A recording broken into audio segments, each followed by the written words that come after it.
And Obama has not only made noises about transparency, but he's followed through in certain respects so far. And I think there will be a tug of war. There will be moments where he wants to cover up and sort of clench, but there, in the way that he ran and the way that he built his operation and the way that he has said he depends on ordinary Americans bringing pressure on Washington, all those sorts of things give reason for hope. But the White House is a uniquely pressurized environment, and the politics of command and control aren't just going to walk away. There was concern, though, this week at the release of this report about the Obama transition team's communications with the governor of Illinois over the Senate seat, or the governor or his staff, and the fact that this report is completed, but it's being delayed until next week, when ostensibly a lot of people will be on vacation, including Obama himself. And Obama's position was that they delayed the release on the advice of the prosecutor, Patrick Fitzgerald. Are you concerned at all that that this is maybe a little opaque, that maybe their argument was a little bit disingenuous, as some in the press were suggesting? Not really, not at the moment. I don't know exactly how to interpret that. If the promised release of the report never comes, if the report doesn't actually tell us the extent of the contacts, if he's not good to his word, then I would start to get concerned. But not knowing what's going on with the investigation and what Fitzgerald actually asked, it would be hard for me to form an opinion on that. I think the press is concerned about the general impression that it was, quote unquote, and this is the phrase, in the tank for Obama during the campaign. And there's like a premium on stories that will allow journalists to kind of separate themselves from the Obama machine and show that they're going to be the tough, disciplined questioners of power that they imagine themselves to be.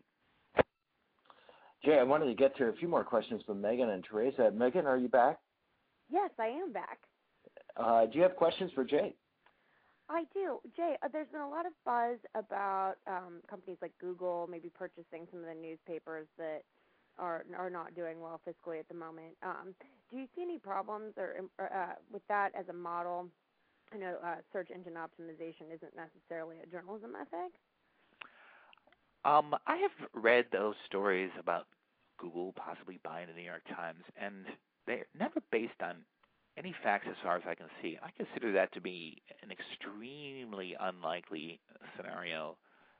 Eric Schmidt has always said, he's the CEO of Google, that Google is not an editorial company, and becoming an editorial company is really a very different thing than what they do.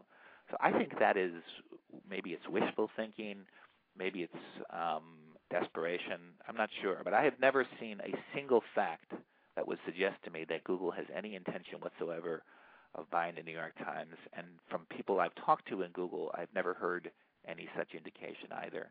So I really don't see that as a possibility. I think it's more a reflection of how few options the traditional press seems to have as its economic model collapses.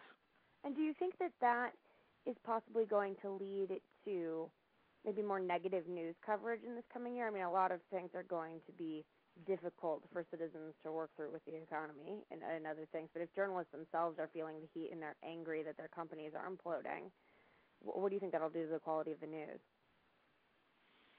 Well, we are in between models. We are witnessing the used to be slow and now it's very rapid collapse of the news gathering economy, and we haven't seen the rise of a new one yet. And so I think it's going to be continued stress on professional journalists. There's going to be more people leaving the business, and eventually some graybeards with bright ideas and young people with new ideas will come in and start building new organizations. But I've come to the belief that very few of the old, at least newspaper organizations, have what it's going to take to reinvent themselves. They can talk about it, they can use that language, they can even realize it's a priority, but so far they just haven't shown the ability to do that. And so I think we're in for a couple more years of turmoil. Teresa, I was wondering if you had a few questions for Jay. Sure. Jay, I'm wondering, one of my favorite geeks, Dave Weiner, has said that, we should just get rid of the White House press corps altogether because they've completely abdicated their responsibility, and do something else, bring bloggers in, etc. What do you make of that? Do you think that's overblown? What would you do with new media and the White House press corps? Well, the White House press corps, as currently constituted, cannot perform its public functions unless the president himself and the people around him think it's important to have an interlocutor in the White House. And if people in the press determine that that is not the case, which it certainly was not under Bush, Bush did not believe he should be questioned. He did not believe the role of the official interlocutor was important. To this day, he doesn't really think there's anything to question him about. If they stay under conditions like that, then they're really kind of ruining themselves, and their own credibility will decline. The thing to do when the inside game doesn't work is to change your game and report on the White House from the outside in. And bloggers could help do that. But my feeling is that most of the people in the traditional news media believe the White House press to be kind of like a permanent institution. The glamour of it is too important to their organizations. The forces that bring them into events like the annual Gridiron Club dinner and the White House Correspondents Association, these sort of insider events that really lay bare the Washington culture, those things are so powerful, so entrenched, so institutionalized. It's very difficult for me to imagine the White House press corps changing composition very much at all, even if there is a need to. But we don't necessarily know. I think that because the news business is in such crisis economically, as well as trying to keep up with a changing world, as well as losing a lot of trust and credibility over time, it's very different, very, very hard for the people inside to change. But it's also a huge opportunity for the people outside to figure out new ways of covering this president and trying to sort of break down the walls and get inside to what secretly is going on and spring it before they do is just becoming harder and harder as a game.